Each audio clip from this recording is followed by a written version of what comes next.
आज जिस बुक को हम एक्सप्लेन करने वाले हैं उस बुक का नाम है यूपीएससी वाला लॉ कलेक्टर साहिबा करमशिला। इस बुक के लेखक हैं कैलाश मांझू विश्नोई जी हैं। इस बुक का प्रकाशन केबी राज प्रकाशन ने किया है। इस बुक के जो कि लेखक है कैलाश मांझू विश्नोई है, उन्होंने हमें परमिशन दी कि इसको ऑडियो बुक को आप यूट्यूब पर डाल सकते हो। उनका तहे दिल से धन्यवाद जिन्होंने हमें इस बुक को डालने को कहा। इस बुक को आपको अगर खरीदना है तो वीडियो डिस्क्रिप्शन में लिंक दे दिया है, वहां से आप बुक को डायरेक्ट खरीद सकते हैं या अमेजोन पे जाके आप इस बुक का नाम डालकर आप उसको वहां से भी खरीद सकते हैं। पुस्तक में उल्लेखनीय घटनाएं, सूचनाएं, पात्र काल्पनिक है। इनका किसी भी वास्तविक व्यक्ति एवं घटना से केवल संयोग मान जाए। इस पुस्तक की संपूर्ण पाठ्य सामग्री एवं उत्तरदायित्व केवल लेखक का है, जो कि कैलाश मांझू विश्नोई जी का है। इस बुक का पहला चैप्टर शुरू करते हैं यूपीएससी से एक्स। एक रोज दैनिक भास्कर के एडिटोरियल पेज पर मेरा लेख छपा था, ज्ञान का महाशक्ति बनाना है तो शिक्षा के क्षेत्र में सुधार लाएं। दिन था 17 अक्टूबर 2017। भारत का सबसे बड़ा त्योहार दिवाली। दैनिक भास्कर के आर्टिकल में मेरी मेल आईडी दी हुई थी। उस रोज मेरे गांव से लेकर देश की राजधानी दिल्ली, गुजरात से लेकर पंजाब तक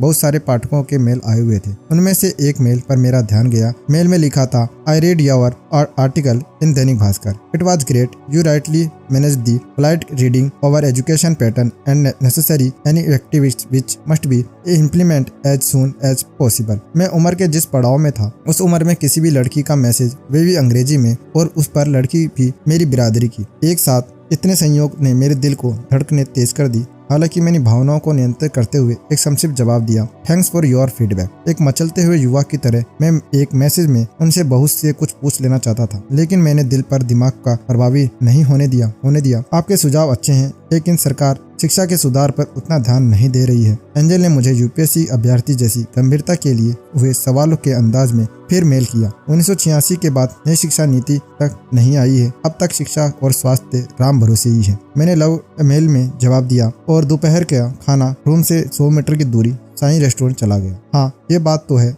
दिल्ली में रहकर आप किसी भी चीज की तैयारी कर रहे हैं तो एंजल ने उत्सुकतावश मेल किया। यूपीएससी की तैयारी कर रहा हूँ और आप। इस तरह हम दोनों बीच बातचीत का सिलसिला शुरू हुआ। मैं यूपीएससी की लिए कोशिश कर रही हूँ, लेकिन यूपीएससी की पल्ले भी नहीं पड़ रही है। 2 बार प्रारंभिक परीक्षा दे रही, लेकिन नहीं हुआ। एंजल ने यूपीएससी की तैयारी करने वाले 90% छात्रों व्यथा अपने एक मैसेज के जरिए जाहिर कर दिया। हालांकि मैंने 2 दिन तक उनके मेल का कोई जवाब नहीं दिया। मेरे दोस्त लव गुरु का कहना है कि अगर लड़की को दोस्त बनाना है तो लड़की को साइकोलॉजी को पढ़ो, और कभी भी लड़की को वर्चुअल मोड पर टेस्ट या फोन कॉल पर बात करे तो पूरी होने से पहले व्यस्त होने का बहाना बनाकर फोन काट देना या टेक्स्ट मैसेज का जवाब न दो। लवगिरी का असली नाम राघवेंद्र प्रताप सिंह था। राघवेंद्र को हम लव गुरु इसलिए कहते थे क्योंकि मुखर्जी नगर और ओल्ड राजेंद्र नगर में तैयारी करने आने वाले नए नवेले नौजवानों को लव एडवाइस देने में उनका कोई सानी नहीं था। जब भी कोई किसी कोचिंग के बाहर किसी यूपीएससी की तैयारी करने वाले लड़के को लड़की से फ्रेंडशिप करनी होती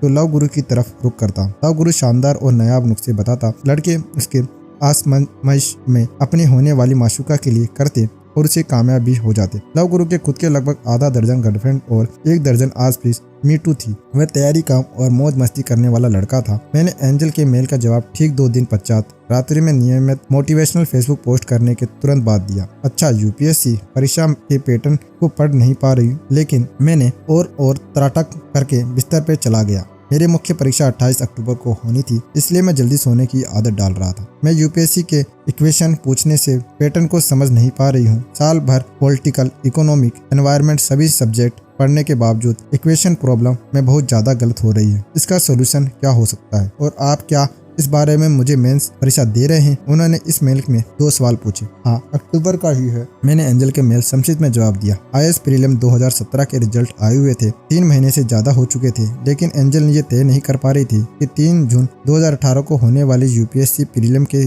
लिए क्या स्ट्रेटजी अपनाए कि इस बार कम से कम प्रीलिम के चक्रों को भेदा जा सके। उस रात वह ठीक से सो नहीं पाई क्योंकि उसे डर था कि अगर तीसरी बार भी यही हुआ रहा तो फैमिली वाले तैयारी छुड़वा देंगे। और रात को एंजल सोच रही थी कि कक्षा 6 में थी जब दिव्या मैडम ने मुझे पूछा था कि बड़े होकर क्या बनना है, तो मैंने उसे तबक से कहा था कि कलेक्टर। अब वह सोच रही थी कि बचपन में इस सपने को साकार करने से मैं यूपीएससी प्रारंभिक चरण ही उसके लिए सबसे बड़ी बाधा बन गया था। वह प्रयासों में प्रीलिम पास न करने पाने के कारण इन भावना से ग्रसित हो चुकी थी। शुरू से ही वह तेज तरार और मेधावी छात्रा रही। एंजल ने आत्मविश्वास को यूपीएससी के खटक अनुभव ने हर्ष से फर्श तक पहुंचा दिया था। जब वे बाड़मेर से सुंदरवर्ती धरों की धरती बालोतरा के एक छोटे से गांव से जयपुर आई थी, उस समय वह अच्छी माध्यमिक हिंदी माध्यम की छात्रा थी। उस समय उन्हें अंग्रेजी मीडियम की शिफ्ट होने में काफी दिक्कतें आई, लेकिन आज उनकी अंग्रेजी किसी अंग्रेज के समान ही फराटेदार है। कक्षा 8 में खराब राइटिंग थी, आज उनकी राइटिंग को कॉम्प्लीमेंट मिलते हैं। ये सब उन्होंने अपनी कमजोरियों को ताकत बनाकर हासिल किया था। उन्होंने मन ही मन सोचा कि हर कमजोरी को ताकत बनाया जा सकता है और संकल्प किया कि 12वीं परीक्षा के इस चक्रव्यूह को तोड़कर रहेगी। मेरे 2 बार से IAS के प्री क्लियर नहीं हो रहा है, क्या आप मुझे गाइड करेंगे? उन्होंने सुबह सुबह ही मुझे मेल किया। क्यों नहीं, मुझे जितना हो पाएगा, लेकिन मेरा मुख्य परीक्षा के बाद। इस तरह हमारे बीच चैटिंग का सिलसिला शुरू हो गया। यही वही वक्त था जब देश में GST को लेकर चर्चा जोरों पर थी। मेरे UPSC की तैयारी भी 28 अक्टूबर से मेंस के एग्जाम शुरू होने वाले थे, इसलिए मैं 2 दिन पहले ही अपने मेरे मामा जी के वहाँ जयपुर चला गया। पहले दिन निबंध का पर्चा था। सारे बच्चे GST और नोटबंदी को लेकर कोई एक निबंध पूछे जाने को लेकर आश्रित थे, लेकिन UPSC ने फिर से साबित किया कि उनका सवाल पूछने का ट्रेंड यह है कि कोई ट्रेंड नहीं है। एक बार एक पेपर अच्छा हुआ या खराब, लेकिन हो गए। मुख्य परीक्षा संपन्न हो चुकी थी। मैंने रात की सांस ली, इसलिए नहीं कि पेपर अच्छे गए थे, इसलिए क्योंकि कंक्रीट के शहरों के जीवन शैली से मुक्त होकर सप्ताह 10 दिन अपने गांव में सुकून भरे दिन बिताने को मिलने वाले थे। ऑप्शनल पेपर आखिरी दिन था। उसी दिन मैं जैसलमेर इंटरसिटी से जोधपुर निकल गया। पेपर कैसे गए? एंजल ने मेल आया। लगा रहा था ठीक है, देखते हैं क्या होता है, मैंने जवाब दिया। UPSC प्रायोगिक परीक्षा में अधिकतर बच्चों का पेपर तो ठीक जाता है, पर रिजल्ट अक्सर ठीक नहीं आता। प्रायोगिक परीक्षा को कॉलेज की परीक्षा में यह फर्क होता है कि कॉलेज में पेपर खराब हो जाए तो दोस्तों में से सुपर बकवास कहने में संकोच नहीं करते, लेकिन ये अब सब उम्मीद भरी नजरों से देखते हैं। इसलिए UPSC के पेपर देने वाले हर अभ्यर्थी के बाद ठीक कहना एक सामाजिक मजबूरी बन जाती है। ओके, मेरी परीक्षा में 2 बार फेल हो चुकी हूँ, क्या रणनीति अपनाऊं कि 3 जून 2018 को परीक्षा आसानी से पास कर जाऊं? परिवार वालों और सगे संबंधियों ने सवाल पूछ कर कान पका दिए हैं कि प्री क्यों नहीं हो रहा है। ये सवाल मेरे दिल को खट्टे चुबा देता है। अंजल ने अपनी व्यथा को मुझे सुनाई। सबसे पहले सिविल परीक्षा एवं कॉलेज से लेवल की परीक्षा में अंतर को समझने की जरूरत है। मैंने कहा, क्या हम फोन पर कॉल पर बात कर सकते हैं अगर आपको कोई प्रॉब्लम ना हो? एंजल का मैसेज अगले ही क्षण दिखाई पड़ा। कॉन्टैक्ट नंबर की अदला बदली के बाद उनका कॉल आया। हाय हेलो कहने के बाद मैंने कहा कि सिविल सेवा परीक्षा 5 लाख बच्चे प्री परीक्षा में बैठते हैं और पास होते हैं लगभग 12,000, यानी केवल 2%। इनमें से 70% बच्चे पहले ही प्री पास किए होते हैं। जो आंकड़े दिखते हैं वे असल में उतने ही नहीं है, तो यह कॉलेज परीक्षा से बिल्कुल अलग तरीके की प्रायोगिक परीक्षा है। मैंने मुखर्जी नगर के बाबा टाइप लोगों के अंदाज में कहा। अच्छा ये बात है, उन्होंने कहा। UPSC की तैयारी का फर्स्ट रूल यही जान लीजिए कि किताबों को ज्ञान के लिए नहीं एग्जाम के लिए पढ़ना है। आपको पता होना चाहिए कि किस टाइप की स्किप करना है और किस जिसे ज्यादा टाइम देना है, अदरवाइज एग्जाम तो नहीं निकलेगा, पर मुखर्जी नगर और राजेंद्र नगर के ज्ञानी बाबाओं के नाम जरूर शुमार हो जाएगा। मैंने UPSC की तैयारी का फर्स्ट गोल्डन रूल बताते हुए क्या,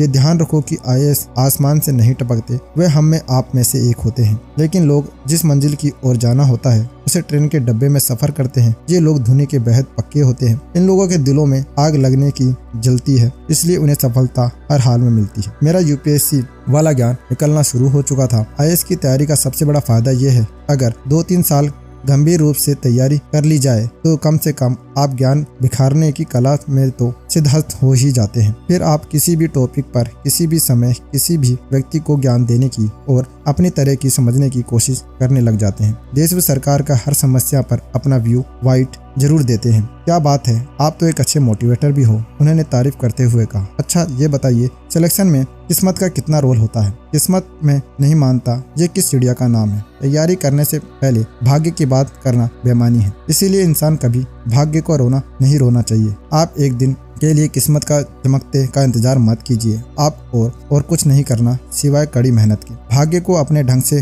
काम करने दो, आप अपने ढंग से काम करो। भाग्य तो आलसी लोगों का काम कहना है, आप जैसे कर्मठ लोगों का नहीं। वही युवा सफलता हासिल करता है जिन्हें खुद के कर्म पर विश्वास होता है। मैंने मोटिवेशन स्पीकर का अंदाज में कहा। एक चीज कही जाती है कि IAS सीरियस नहीं सिंसियर लोग बनते हैं, उनमें आपकी क्या राय है? इस सवाल के साथ समझ गया ताकि वे थोड़ा बहुत तो पढ़ाई उन्होंने भी की है। मेरा अंदाजा थोड़ा सामान्य हुआ। आप बिना सिंसियर हुए IAS तो क्या पटवारी भी नहीं बन सकते। आज के टाइम में तैयारी के प्रति गंभीर होना जरूरी है, लेकिन हर कोई को पता नहीं सिविल की तैयारी करने वाला हर अभ्यर्थी तैयारी में गंभीरता चाहता है, पर आज नहीं कल से तैयारी करने बताते समय 99% छात्रों के लिए ये कल कभी नहीं आता। अरे उन्हें पता ही नहीं कि कल तो सप्ताह का सबसे व्यस्त दिन होता है। वे सोचते हैं कि आज सिर भारी भारी लग रहा है, आज नहीं कल से चपाकर पढ़ूंगा। अरे आज लिखने का मन नहीं कर रहा, कल से हर रोज 10 पेज लिखूंगा। सोचिए ये कल वाला भूत इतना गहराई तक हमारे शरीर में क्यों बैठ गया है। ध्यान रखिए, टाल मटोल करने वाले छात्रों के लिए यूपीएससी के दरवाजे हमेशा बंद मिलते हैं। अतः 100 बातों की बात है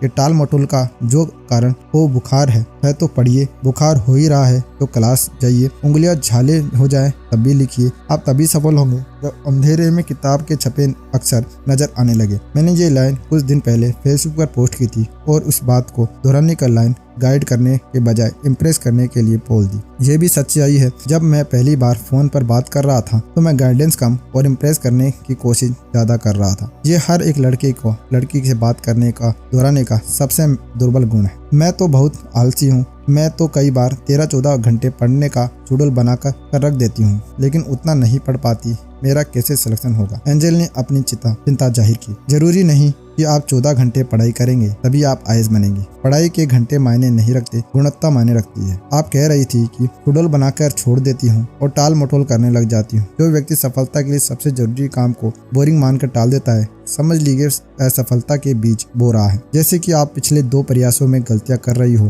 सफलता पाने की इच्छा व्यक्ति बोरिंग कथा सबसे मुश्किल लगने वाले जरूरी काम को सबसे पहले करता है, इसलिए वह व्यक्ति सबसे पहले सफल हो जाता है। किसी भी भले मानस ने सही कहा है कि सफलता के नियम तभी आप पे काम करेंगे जब आप चुस्त दुरुस्त और तंदुरुस्त तरीके से जी जान से लगकर काम करोगे और टाल मटोल प्रवृत्ति को बाय बाय कहेंगे। मैंने कहा अब सिलेक्शन तो लेना ही है, इसलिए टाल मटोल की प्रवृत्ति को बाय बाय। आज से ही संकल्प, उन्होंने दृढ़ संकल्प होकर कहा। अगर संकल्प कर लिया है तो सफलता दूर नहीं। अक्सर मनुष्य में शक्ति की कमी नहीं होती, बस संकल्प की कमी होती है। दुनिया में दृढ़ संकल्प से बड़े काम हो रहे हैं, जैसे की बात है ट्रम्प हो या पुतिन या मोदी सर की। ये लोग अपने दृढ़ संकल्प के बल पर देश दुनिया की दिशा बदलने लगे हुए हैं। इसलिए कही जाता है कि इतिहास महज चंद संकल्पवान लोगों के साहसी कदमों की हल्कदमी भर जाता होता है। मुझे नहीं पता कि लाइन कहाँ से निकल रही है, लेकिन ये काफी मोटिवेशनल टाइप की है। दिमाग शायद इसलिए ज्यादा काम कर रहा था ताकि लड़की को इम्प्रेस हो सके। अच्छा, यह ट्रेन की आवाज आ रही है, ये कहाँ जा रहे हो क्या?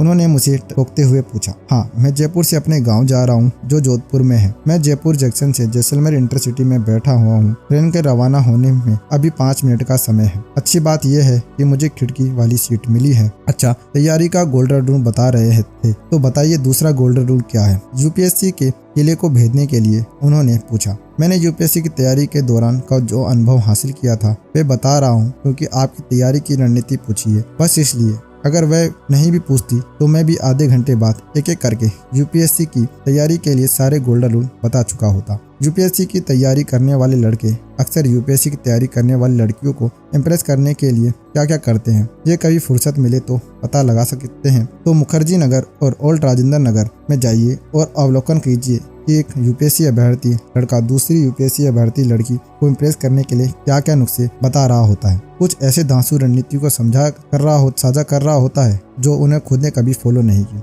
मैंने अपनी बात आगे बढ़ाई। मेरे अनुसार यूपीएससी की तैयारी का दूसरा गोल्डन रूल है एनसीईआरटी पढ़ना और हर हाल में पढ़ना। एनसीईआरटी को इग्नोर किया तो यूपीएससी आपको इग्नोर कर देगी। अधिकतर बच्चे सोचते हैं कि एनसीईआरटी क्या पढ़ना, स्कूल के दिनों में तो पढ़े थे और वही अच खा जाते हैं। यूपीएससी की तैयारी का तीसरा गोल्डन रूल है स्मार्टफोन से दूरी तो सिलेक्शन से नजदीकी। कोई भी 8-10 घंटे मोबाइल मुश्किल रहकर आईएएस बनने का सपना देख रहा है। अगर सपना देखता है तो पूरा नहीं कर सकता। केवल यूट्यूब की स्टडी मटेरियल देखकर आईएएस नहीं बना जाता। आज की किताबों से मोहब्बत करके ही लबासना पहुंचा जा सकता है। मैंने मेंटर तौर पे 2 गोल्डन रूल को बता दिए। सोशल मीडिया का कारण स्मार्टफोन एक बड़ी गलत लत बन चुका है। याद रखिए, अगर आप स्मार्टफोन का इस्तेमाल स्मार्ट तरीके से नहीं करते हैं तो आपको स्मार्ट बुरी लतों के बदमाश बनाकर रख देगा। विद्यार्थी के जीवन में आप सफल इंसान बनने का सपना सजोए हो तो मोबाइल कोई महामारी की चपेट में खुद को ना आने दे। ये समझिए कि मोबाइल के न्यूनतम उपयोग यानी समय के सबसे बड़ा शत्रु से छुटकारा। मोबाइल हमारी सेवा के लिए है, लेकिन अगर हम स्मार्टफोन पर घंटों महत्वहीन चीजें देखकर देव दर्ज के मनोरंजन कर रहे हैं तो समझ लीजिए मोबाइल हमारा मालिक बन बैठा है, पता हमारी दिनचर्या तय कर रहा है। अच्छी बात बताई है आपने ओके, मैं नोट करती हूँ कि किन चीजों पर ध्यान रखना है तैयारी के दौरान। फोन से हल्की सी आवाज आई। यूपीएससी तैयारी के लिए चौथा गोल्डन रूल है, चाय की तरह न्यूज़पेपर का मॉर्निंग नाश्ता। सुबह सुबह न्यूज़पेपर ना पढ़ें, गुनाह है ये। हम दोनों ठकाक लगाकर हंस दिए। पुरानी वाली एनसीईआरटी बढ़िया है या नई वाली एनसीईआरटी, डिसाइड नहीं कर पा रही हूँ। नई और पुरानी दोनों पढ़ लो, झंझट खत्म। ऐसी दुविधा अपने दिमाग में मत रखो, दुविधाओं में दोनों गए माए मिली ना राम। ये इंटरेस्टिंग बात बताऊं कि ओल्ड राजेंद्र नगर और मुखर्जी नगर के हजारों तादाद में ऐसे बच्चे भी होते हैं जो आईएएस प्री की परीक्षा के 1 महीने पहले ये तय नहीं कर पाते कि ओल्ड एनसीईआरटी पढ़नी है या न्यू एनसीईआरटी, फिर भी आईएएस प्री निकालने की जान की उम्मीद रखते हैं। सपनों की दुनिया है, सपने देखने के पैसे थोड़ी ना लगते हैं। वह ये बात खूब आने सोचेगी कि यूपीएससी की तैयारी करना एक स्टेटस सिंबल बन गया है। ग्रेजुएट हुए तो पता चला कि आईएएस की परीक्षा के फाइनल रिजल्ट में शहर के किसी एक लड़के का चयन हुआ है, तो 1000 छात्र बिना गाइडेंस के, बिना अपनी योग्यता और क्षमता की पहचान तैयारी शुरू कर देते हैं और यूपीएससी के चक्कर में जवानी के कई साल बर्बाद कर देते हैं। यूपीएससी की तैयारी के लिए शॉर्ट ट्रिक, कोई शॉर्ट ट्रिक नहीं है, बलिदान देना होगा। खुद को 8-10 घंटे हर दिन किसी कुर्सी पे बैठकर तपाना होगा, एक तपस्वी की तरह तपस्या करनी होगी। मैंने मेंटर के अंदाज में यह बात बोली। पता है सर, मेरी सहेली दिव्या तेज कसते हुए पिछले दिनों कह रही थी कि आईएएस ऑफिसर बनने तेरे बस की नहीं है। एंजल और कुछ ट्राई करके केचुए भी सांप बनने की इच्छा में अपना बदन मरोड़ते हैं और जगह जगह से टूट जाता है। यही हाल तुम्हारा है। हड्डियां भले टूट जाए पर सपने नहीं टूटने चाहिए। तुम भले कितने भी ताना मार दो, लेकिन मैं हमेशा से ये माना रहा है कि आईएएस बनना है तो गिर उठ, मजाक उड़ा, फिर से दौड़। एंजल ने यह दृढ़ संकल्प होते हुए कहा। सपना देखने चाहिए पर उन्हें पर पूरे तरह से जुनून भी होना चाहिए। अक्सर सपने रात को कवचेतक की अक्षांश दर्शाते हैं और नींद खुलते ही फुर्त हो जाते हैं। उन्हें इस साथ लेकर जागे और जिए और श्रम परिश्रम से जुटे, तभी सपने सच होना संभव होगा। ये सही कह रही है। मेरे सपने पूरे नहीं होंगे, आसान काम करने के लिए आई नहीं हूँ। बड़े सपने देखे हैं तो बड़ी कीमत के लिए तैयार हूँ। तू जिंदा है, तू जिंदगी को जीत में यकीन कर कह गई है। स्वर्ग तो उतार ला जमीन पर, मेरा धद्य वाक्य है, एंजल ने कहा। मैंने दिव्या से कहा कि मूर्ख किसी भी श्रेणी में हो सकते हैं, एक कैटेगरी आप भी हैं। पता है सर, अपनी दाल गलती हुई ना देखकर वह कुर्सी से उठकर अपने रूम में चली गई। अच्छा ये बताओ कि यूपीएससी के लिए परफेक्ट स्टडी मटेरियल क्या है? परफेक्ट ने यूपीएससी के लिए कोई स्टडी मटेरियल और ना ही कोई परफेक्ट स्ट्रेटजी। आप धुनी, लगन और जिद सब परफेक्ट होनी चाहिए। ये करना है आईएएस ऐसा करना है कि परफेक्शन के नाम पर मत घबराइए, आप उसे कभी पा नहीं सकते। क्या आप कोई भी इंसान परफेक्शन हासिल नहीं कर सकता? एक बात और गांठ मान लो कि यूपीएससी के साथ में एक अजीब बात है कि तैयारी की शुरुआत 1 साल ढंग से पढ़ाई नहीं की तो सिलेक्शन के लिए आने वाले सालों में 3 गुना मेहनत करनी पड़ेगी। मैंने बैग से ईयरफोन निकालते हुए कहा। नवंबर का महीना था और रात्रि बढ़ने के साथ साथ हवा भी ठंड धुल रही थी। टिकट कहते हुए एक टीटी ने मेरे नाम सीट पर नंबर पूछा। मैंने फोन होल्ड पर डालकर टिकट दिखा दिया। गांव कितने दिन रहोगे? एंजल ने पूछा। 1 सप्ताह रुकने का प्लान है। अच्छा, कभी जयपुर आओ तो बताना, मैं मिलना चाहूंगी आपसे। आपसे बात करके अच्छा लगा, आपकी यात्रा मंगलमय हो, एंजल ने कहा। रात के 1 बज चुके थे। चलिए तैयारी से जुड़ी हुई चीजों की बात में डिस्कस करेंगे। Good night. ये कहकर उन्होंने फोन रख दिया। मैं मोबाइल से सोशल साइट पर एंजल को सर्च करने लगा। जिसका जीवन में कोई भी विजन नहीं होता, वह जिंदगी भर दूसरों के विजन में काम करता है। जिसका अपने दिमाग में पसीना बहाना अच्छा नहीं लगता, उसे दूसरों के आगे अपने शरीर का पसीना बहाना पड़ता है। जिस व्यक्ति का काम की कोई डेडलाइन नहीं होती, उसे काम दुनिया को में कोई पहचान नहीं होती। मैंने अपने फेसबुक वाले पर यह पोस्ट लिखी और सोने के लिए लेट गया। आंख से नींद गायब थी और एंजल की मीठी मीठी आवाज द्वारा कानों में गूंज रही थी। ये थी यूपीएससी वाला लव की, क्योंकि यूपीएससी के इसका चैप्टर 1 जो था इसको हमने इसमें कंप्लीट किया। आगे की सीरीज कंटिन्यू रहेगी। अगर इस बुक को आपको अगर है तो आप हमारे वीडियो के डिस्क्रिप्शन लिंक से बुक को खरीद सकते हैं। और ऐसी वीडियो के लिए हमारे चैनल पे बने रहिए। तो मिलते हैं यूपीएससी वाला लव की अगली सीरीज के अंदर। जब तक के लिए धन्यवाद। जय हिंद, जय भारत।